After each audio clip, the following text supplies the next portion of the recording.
பொது அவசர கால நிலைமை பிரகடனம், மேலதிக வாக்குகளால் நிறைவேற்றம். பண மோசடி செய்த முன்னாள் அமைச்சர் கெஹலியவின் மகள் கைது. என்ன போராட்டங்களை செய்தாலும் கொடுப்பனவுகளை அதிகரிக்க முடியாது, ஜனாதிபதி திட்டவட்டம். நிபா வைரஸ் அச்சுறுத்தலை எதிர்கொள்ள தயார் நிலையில் இலங்கை. இலங்கை போக்குவரத்து சபையில் 20 பெண் நடத்துனர்கள் நியமனம்.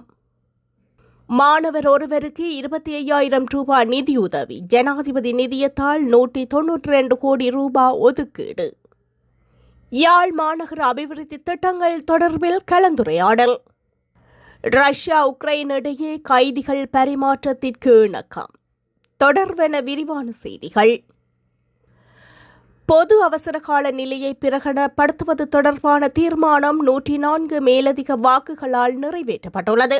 குறித்த தீர்மானத்திற்கு ஆதரவாக 106 வாக்குகளும் எதிராக 2 வாக்குகளும் மாத்திரமே அளிக்கப்பட்டுள்ளன. நிலவும் அனர்த்த நிலைமையை கருத்தில் கொண்டு நாடெங்கும் அமல்படுத்தப்பட்டுள்ள பொது அவசர நிலைமையை மேலும் 1 மாதத்திற்கு நீடிப்பதற்கு அரசாங்கம் எடுத்த நடவடிக்கை தொடர்பில் பிரதமர் கலாநிதி அமரசூரிய இன்று பாராளுமன்றத்தில் விளக்கம் அளித்தார். டிட்வா சூறாவளி காரணமாக நாட்டில் பாரிய பாதிப்புகள் ஏற்பட்டுள்ளதாகவும் அந்த பாதிப்புகளை விரைவாக வழமைக்கு கொண்டு வருவதற்கு தேவையான தலையீடுகள் மேற்கொள்வதற்காகவே இந்த அவசரகால நிலைமையை கொண்டு வந்ததாகவும் பிரதமர் தெரிவித்திருந்தார்.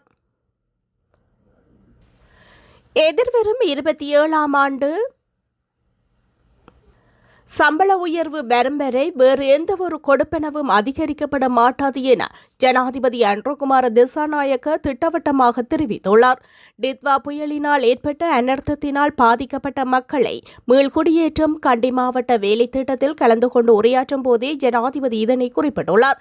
இந்த நிகழ்வு ஜனாதிபதி தலைமையில் இன்று காலை மத்திய மாகாண சபை கேட்போர் கூடத்தில் நடைபெற்றது.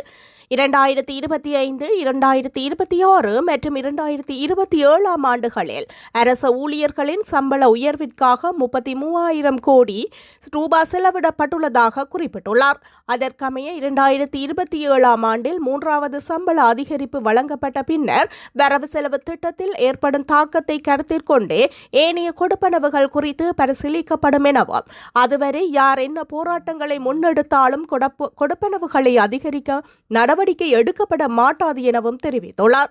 அரசு சேவையை பொறுத்தவரை அடிப்படை சம்பள உயர்வே முக்கியம் என்று நாங்கள் கருதுகின்றோம்.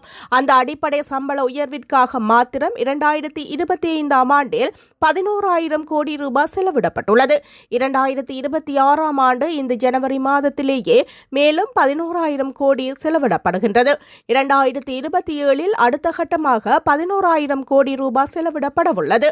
2027ஆம் ஆண்டு ஆகும்போது எமது அரசு சேவையின் சம்பள உயர்விற்காக மாத்திரம் நாங்கள் ஏற்கும் செலவு 33,000 கோடி ரூபாவாகும். இவ்வாறு சம்பள உயர்வு செய்திருக்கும் நிலையில் சிலர் மீண்டும் இந்த கொடுப்பனவை கூட்டுங்கள், அந்த கொடுப்பனவை கூட்டுங்கள் என்று கேட்பதை நாங்கள் காண்கின்றோம். அது நடக்காது. முதலில் நாங்கள் 2027இல் 3வது சம்பள அதிகரிப்பு வந்த பின்னர் எமது வரவு செலவு திட்டத்திற்கு ஏற்படும் தாக்கத்தை பரிசீலித்துவிட்டுத்தான் ஏனைய கொடுப்பனவுகள் பற்றி யோசிப்போம் என அவர் மேலும் தெரிவித்துள்ளார்.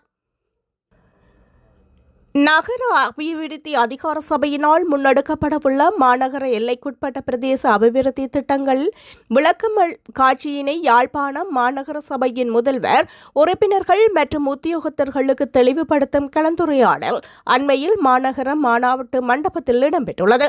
இதன்போது நகர அபிவிருத்தி அதிகார சபையின் பணிப்பாளர் மற்றும் பதவி நிலை அதிகாரிகளினால் நகர அபிவிருத்தி அதிகார சபையினால் மாநகரம் தொடர்பில் ஒழுங்கு செய்யப்பட்டுள்ள விளக்க காட்சிகள் தெளிவுபடுத்தப்பட்டன.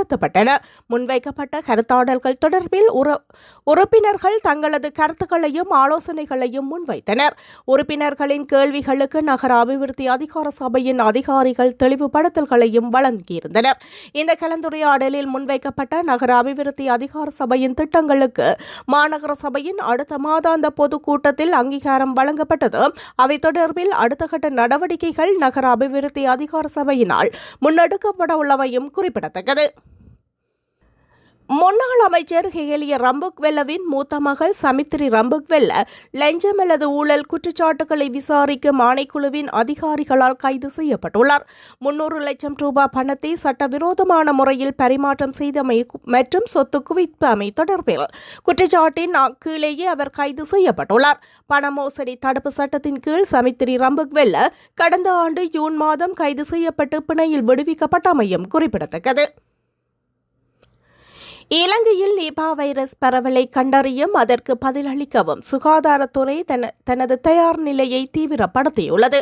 இலங்கையின் முதன்மை ஆய்வகமான வைத்திய ஆராய்ச்சி ஸ்தாபனம் நிபா வைரஸை கண்டறியும் திறனை அதீத தொழில்நுட்பத்துடன் மேம்படுத்தியுள்ளது. இதன் மூலம் வைரஸ் தொற்று சந்தேகத்திற்குரிய நபர்களுக்கு ஆரம்பத்திலேயே பரிசோதனைகளை மேற்கொண்டு வைரஸ் பாதிப்பை உறுதி செய்ய முடியும்.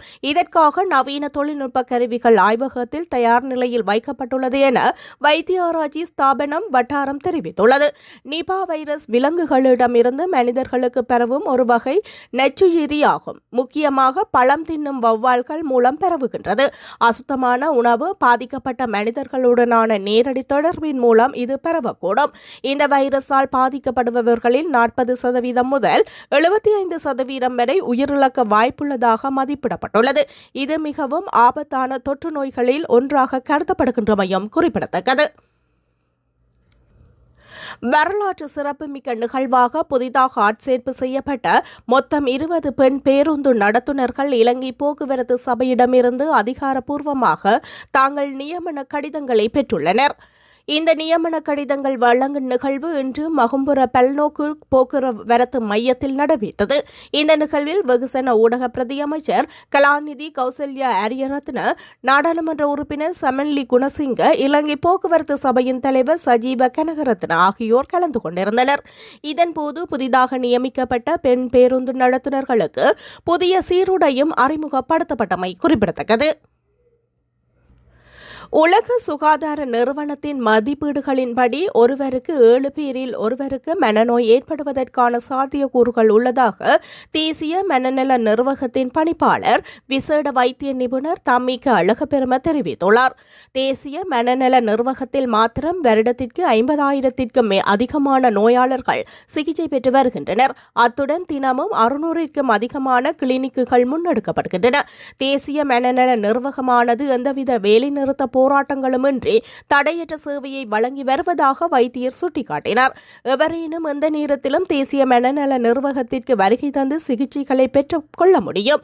1926 என்ற அவசர அழைப்பு இலக்கத்தை தொடர்பு கொண்டு ஆலோசனைகளை பெற்றுக்கொள்ள முடியும் என்பதுடன் மேலதிக சிகிச்சைகளையும் நாட முடியும். நாங்கள் வாட்ஸ்அப் ஊடாகவும் ஆலோசனைகளை வழங்கி வருகின்றோம். குறிப்பாக இளைஞர்கள், யுவதிகள் தமது பிரச்சினைகளை வாட்ஸ்அப் ஊடாகவே அதிகம் முன்னெடுக்கின்றனர். தொலைபேசியில் அழைத்து பேசும்போது தாம் பேசுவது மற்றவர்களுக்கு கேட்டுவிடுமோ என்ற பயத்தினால் அவர்கள் தமது பிரச்சினைகளை வாட்ஸ்அப் ஊடாக அனுப்பி ஆலோசனைகளை பெறுகின்றனர் என அவர் சுட்டிக்காட்டியுள்ளார். டித்வா புயலினால் பாதிக்கப்பட்ட அனைத்து மாவட்டங்களையும் சேர்ந்த பாடசாலை மாணவர்களுக்காக ஜனாதிபதி நிதியத்தினால் வழங்கப்படும் 10,000 ரூபாய் கொடுப்பனவை வழங்குவதற்காக ஜனாதிபதி நிதியம் சுமார் 192 கோடி ரூபாய் நிதியை ஒதுக்கியுள்ளது.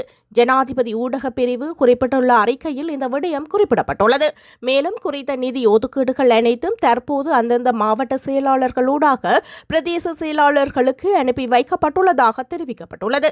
பாதிக்கப்பட்ட மாவட்டங்களைச் சேர்ந்த பாடசாலை மாணவர்களின் கல்வி நடவடிக்கைகளை தொடர்வதற்காக அரசாங்கத்தினால் ஒரு மாணவனுக்கு மொத்தம் 25,000 ரூபாய் வழங்க நடவடிக்கை எடுக்கப்பட்டுள்ளது.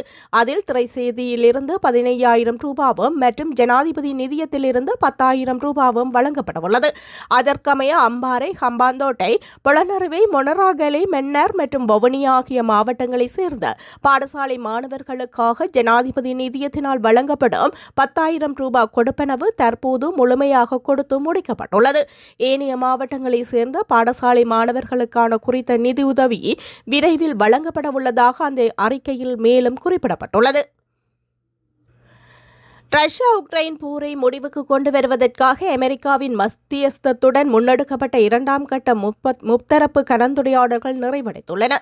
ஐக்கிய அரபு அமீரகத்தின் அபுதாபியில் நடைபெற்ற இந்த கலந்துரையாடலில் முதல் சுற்று நேற்று நிறைவடைந்துள்ளது. இதன்போது இரு தரப்பினருக்கும் இடையில் பாரிய அளவிலான கைதிகள் பரிமாற்றம் தொடர்பாக இணக்கப்பாடு எட்டப்பட்டுள்ளதுடன் போரின் பிரதான பேசுபொருளான போர் நிறுத்தம் மற்றும் நிலப்பரப்பு பகிர்வு குறித்தும் ஆலோசிக்கப்பட்டுள்ளது. தமது நாட்டின் கௌரவத்திற்கு பாதிப்பு ஏற்படாத வகையில் நீண்டகால அமைதியை நிலைநாட்டும் நோக்கத்துடன் இந்த பேச்சுவார்த்தைகளில் கலந்து கொண்டதாக உக்ரைன் பிரதிநிதிகள் தெரிவித்துள்ளனர். அத்துடன் மத்தியஸ்த நாடுகளான அமெரிக்கா மற்றும் ஐக்கிய அமீரகம் வழங்கி வரும் பங்களிப்பிற்கு உக்ரைன் தனது பாராட்டுகளையும் தெரிவித்துள்ளது. இதேவேளை இந்த கலந்துரையாடல்கள் சாதகமாகவும் வெற்றிகரமாகவும் முன்னெடுக்கப்பட்டு வருவதாக ரஷ்ய ஜனாதிபதியின் விசேட பிரதிநிதி கிரில் ஸ்ட்ரிபிங் தெரிவித்துள்ளார். எவ்வாறாயினும் இந்த கலந்துரையாடல்களில் எட்டப்பட்ட முன்னேற்றங்கள் குறித்து உத்தியோகபூர்வ விவரங்கள் இதுவரை பகிரங்கப்படுத்தப்படவில்லை. உக்ரைன், ரஷ்யா மற்றும் அமெரிக்கா ஆகிய நாடுகளுக்கு இடையிலான முதலாம் கட்ட கலந்துரையாடல் கடந்த ஜனவரி மாதம் 23 மற்றும் 24 திகதிகளில் அபுதாபியில் நடைபெற்றமையும் குறிப்பிடத்தக்கது.